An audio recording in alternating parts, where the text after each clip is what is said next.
साल फरवरी में क्या हुआ कि आंग सान सू की जो बहुमत की सरकार थी उसे हटाकर वहां के जनरल ने इस सेना को सत्ता को कब्जा लिया और वहां सड़कों पर टैंक घूम रहे हैं अपनी ही जनता के ऊपर। ये लोग हेलीकॉप्टर से गोलियां चला रहे हैं। अब तक लगभग 1000 लोगों की मृत्यु हो चुकी है, जिसमें महिलाएं और बच्चे भी शामिल हैं। अब ये इनका अत्याचार इतना ज्यादा हो गया, इसको लेकर यूएन के सिक्योरिटी काउंसिल में मीटिंग, यूएन के जनरल असेंबली में जो मीटिंग हुई थी जिसके तहत म्यांमार के ऊपर सैंक्शन लगाने थे, जो इस सैंक्शन मतलब म्यांमार के प्रतिबंध जो लगाना था उसमें 119 लोगों ने मतलब देशों ने समर्थन दिया। तो जिस तरह से ये प्रस्ताव पारित हो गया, ठीक है।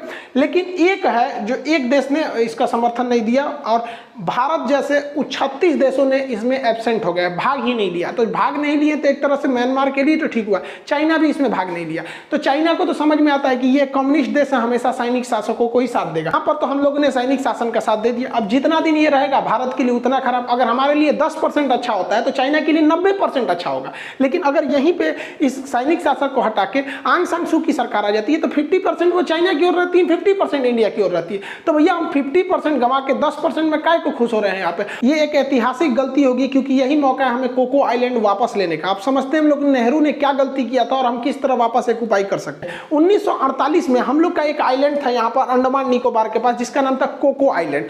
अब नेहरू जी ने ना यहाँ पर 1948 में इस कोको आइलैंड को म्यांमार को गिफ्ट में दे दिया। तो इन्होंने म्यांमार को दे दिया।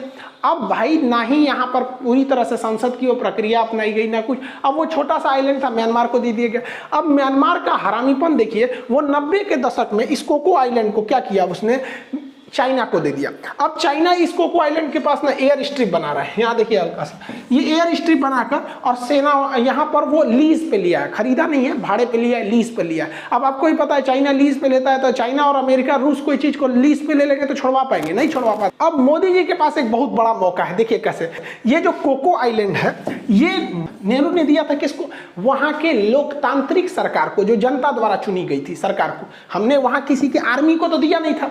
अब 2021 में यहाँ पे आर्मी आ गई है तो मोदी जी को चाहिए कि भैया वापस रिकैप्चर कर लो। अब ये कहेगा चोट्टा कि काहे किया, तो हमारे पास लीगल है, हमारे पास अच्छा सा एक जवाब देने के लिए उत्तर है कि भैया हम जो ये द्वीप दिए हैं यहाँ की चुनी हुई सरकार को दिए हैं, ना कि किसी आर्मी को दिए हैं। एक काम कीजिए, आप अपना सत्ता सौंप दीजिए आंग सान सू की को, हम वापस ये द्वीप सौंप देंगे। अब इस चोट्टा को जो अपने देश में आदमी को गोली मरवा रहा है वो हमारा क्या साथ देगा, वो द्वीप वापस करेगा, ये ठंडा जाएगा, यहाँ पर ये चुपचाप शांति से बैठ जाएगा। तो यही मौका है यहाँ पर भारत को कि भैया तुम वापस, या तो तुम अपनी सत्ता ले जाओ वापस आंग सान किसी को दो, और नहीं दोगे तो हम अपना वापस लेके चल जाएंगे। तो ये यहाँ पर ये चुप बैठ जाएगा और ये चुप बैठ गया ना तो भारत सरकार को भी यहीं पे मेन मोटो रहना चाहिए हमारा दो ठो।